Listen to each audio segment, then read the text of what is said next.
صدقہ جیسے فقیر پر صدقہ کیا ہے یا کسی اپنے کام کرنے والے کو کچھ چیز دے دی، بطور صدقہ ہی دی تھی، لیکن اس کے بعد جو ہے پھر اس کی بنا پر جو ہے اس پر احسان جتلانا، بات کرنا یا اس سے کوئی فائدہ حاصل کرنا، یہ ساری چیزیں کیا اشارہ، ان کی کیا اجازت ہے؟ دیکھیں اللہ تبارک و تعالیٰ نے جہاں قرآن پاک کے اندر جو ہے وہ جا بجا صدقہ کی فضیلتیں بیان فرمائی ہیں، وہیں ان فضائل کے اندر اس چیز کا بھی ساتھ ہی ساتھ ذکر فرمایا، جیسے کہ اللہ تبارک و تعالیٰ نے قرآن مجید میں ارشاد فرمایا الذین ینفقون اموالہم فی سبیل اللہ، وہ لوگ جو راہ خدا کے اندر اپنا مال خرچ کرتے ہیں، ثم لا یتبعون ما انفقوا منا ولا اذى لہم، پھر اس کے بعد دینے کے بعد احسان نہ رکھیں اور نہ ہی تکلیف دیں، لہم اجرہم عند ربہم، تو ان کا ثواب جو ہے وہ ان کے رب کے پاس ہے۔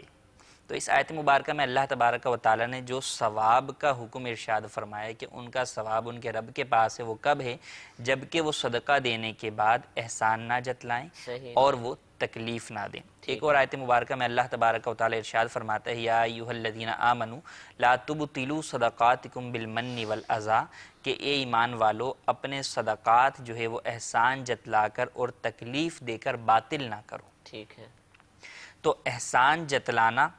اور تکلیف دینا یہ صدقے کو جو ہے وہ باطل کر دیتا ہے۔ اب سوال یہ ہے کہ احسان جو ہے وہ جتلانا کیا ہے؟ دیکھیں احسان جتلانے کے علماء نے جو ہے مختلف جو ہے وہ چیزیں بیان فرمائیں۔ ایک تو یہ کہ اس کا ذکر کرنا، احسان جتلانے سے مراد لوگوں کے سامنے جو ہے وہ اس کا ذکر کرنا۔ دوسرا یہ فرمایا کہ کسی کو دینے کے بعد اس سے جو ہے وہ خدمت لینا، صدقے کے بدلے میں اس سے خدمت لینا، یہ بھی جو ہے وہ احسان جتلانے کی صورت ہے۔ اور یہ احسان جتلانا جو ہے وہ، اور یوں ہی احسان جتلانا یوں بھی ہوگا کہ اس کو دینے کے بعد اس کے اوپر تکبر کیا جائے، تکبر کر کے جو ہے وہ اس کے اوپر احسان جتلانا، تو یہ جو ہے وہ احسان جتلانے کی صورتیں ہیں اور یہ جائز نہیں۔ اچھا پھر اس میں دو صورتیں، ایک تو یہ کہ زبان سے جو ہے وہ احسان جتلائے، وہ تو یوں ہی کہ جو ہے وہ لوگوں کے سامنے جو ہے وہ ظاہر کر رہا ہے کہ دیکھو میں نے اس کو اتنا کچھ دیا اور یہ جو ہے وہ میرے ساتھ یہ کر رہا ہے، میں نے تو اس کو یہ چیزیں دی تھی اور آج جو ہے یہ میرے سے سیدھے منہ بات نہیں کرتا، یا جو ہے یہ میری فون نہیں اٹھاتا میرا، میں نے تو اس کی اس وقت مدد کی تھی۔ یہ وہ الفاظ ہیں جن کے ذریعے سے احسان جتلا رہا ہے۔ دوسرا جو ہے فرمایا کہ باطنی طور کے اوپر، زبان سے تو کچھ نہیں کہہ رہا لیکن باطنی طور کے اوپر جو ہے وہ احسان جتلا رہا ہے۔ وہ کس طرح کہ اسے دینا احسان سمجھ رہا ہے، صحیح، اپنے دل میں یہ سمجھ رہا ہے کہ میں جو کسی جو ہے وہ شخص کو دے رہا ہوں، صدقہ ادا کر رہا ہوں، تو اس کے ذریعے سے میں اس کے اوپر جو ہے وہ احسان کر رہا ہوں۔ یعنی میں کسی کو بھی دے سکتا تھا لیکن میں نے اس کو دیا، ہاں، گویا کہ میرا اس پر یعنی احسان یہ ہے۔ احسان ہے، زبان سے کچھ بھی نہیں کہہ رہا، کسی کے سامنے بھی اظہار نہیں کر رہا، اسے بھی نہیں کہہ رہا، لیکن اپنے دل میں جو ہے وہ اس چیز کو سمجھتا ہے، تو یہ بھی احسان جتلانا، یہ باطنی جو ہے وہ باطنی طور پر احسان جتلانا، اس کو علماء نے بیان فرمایا۔ حالانکہ فرمایا حق تو یہ تھا کہ یہ خود فقیر کا احسان مند ہوتا، اس نے اس کا مال لے کر اس کے مال کو پاک کر دیا، سبحان اللہ، کہ جب بندہ زکوٰۃ دیتا ہے تو زکوٰۃ تو جو ہے وہ مال کا میل ہوتا ہے اور اس کے نکلنے سے آدمی کا مال پاک ہو جاتا ہے، تو فقیر نے تو گویا اس کا مال جو ہے وہ لے کر اس کے مال کو پاک کر دیا، تو اسے تو احسان مند ہونا چاہیے۔ دوسرا ارشاد فرمایا کہ نبی کریم صلی اللہ علیہ وسلم نے ارشاد فرمایا کہ ان الصدقۃ تقع بید اللہ عز وجل قبل ان تقع فی ید السائل، کہ بے شک صدقہ مانگنے والے کے ہاتھ میں پہنچنے سے پہلے اللہ تبارک و تعالیٰ کے پاس پہنچتا ہے۔ سبحان اللہ، تو فرمایا کہ یہ شخص جو ہے وہ کیوں کر احسان مانتا ہے، حالانکہ یہ صدقہ تو اسے دے ہی نہیں رہا، صحیح، بلکہ یہ تو صدقہ اللہ عز و جل کو دے رہا ہے، تو پھر احسان کس پر جتا رہا ہے؟ سبحان اللہ، اور اس کی بڑی پیاری مثال علماء نے بیان فرمائی کہ اگر کسی شخص کا کسی دوسرے پر قرض ہے اور جو قرض خواہ ہے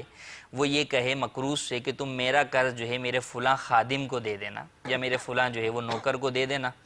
تو اب اگر وہ شخص اس کے نوکر کو دے اور احسان جتائے تو یہ کس قدر بے مروتی کی بات ہے کہ تم تو اسی کا قرض ادا کر رہے ہو۔ تو یہاں پر جو کچھ بندے کے پاس مال ہے سب اللہ تبارک و تعالیٰ کا ہی عطا کردہ ہے، تو اب اگر اللہ تبارک و تعالیٰ کے حکم کے مطابق وہ شخص اللہ کے مال میں سے ہی کچھ حصہ اللہ تبارک و تعالیٰ کے حکم کے مطابق اللہ کے بندے کو دے رہا ہے، تو پھر احسان جتانا کس چیز کا؟ بلکہ یہاں پر تو گویا کہ بندہ اپنے اس مال کے دینے کے ذریعے سے زیادہ مال جو ہے حاصل کر رہا ہے، سبحان یوں اللہ۔ کہ اس کے مقابلے میں آخرت میں کتنی ساری جو ہے وہ نعمتیں اس شخص کو مل رہی ہیں۔ تو احسان جتانا جو ہے وہ زبانی بھی ہوتا ہے اور باطنی طور پر، دونوں طور پر ہوتا ہے۔ تو زبانی یعنی باطنی تو دور کی بات ہے، ہمارے ہاں تو آج کل جو ہے وہ زبانی طور پر یہ بہت زیادہ عام ہے کہ اللہ تبارک و تعالیٰ نے جن لوگوں کو مال دیا ہے، مسجد میں دیتے ہیں، کسی غریب کو دیتے ہیں، رشتہ دار کو دیتے ہیں، مستحق کو دیتے ہیں، ایون کہ صدقہ نافلہ تو دور کی بات ہے، صدقات واجبہ دیتے ہیں، تو وہ بھی بعد میں جو ہے وہ جتاتے ہیں کہ ہم نے اس کی اس وقت مدد کی، ہم نے اس کی جو ہے وہ اس وقت مدد کی، یا ہم نے جو ہے وہ اس کے ساتھ ایسا کیا، اور یہ آج جو ہے وہ ہمارے ساتھ یوں کر رہا ہے۔ تو ان تمام چیزوں کے ذریعے سے جو جتنے نیک اعمال کیے، جو بھی جو ہے وہ صدقات کیے، اور جس صدقات کے اوپر اس نے احسان جتلا دیا، تو وہ سارے باطل ہو گئے، کہ اللہ تبارک و تعالیٰ نے واضح طور پہ ارشاد فرمایا کہ احسان جتا کر اور تکلیف دے کر اپنے مال جو ہے وہ باطل نہ کرو، اور حدیث میں فرمایا کہ اللہ تبارک و تعالیٰ احسان جتلانے والے کا صدقہ قبول نہیں فرماتا۔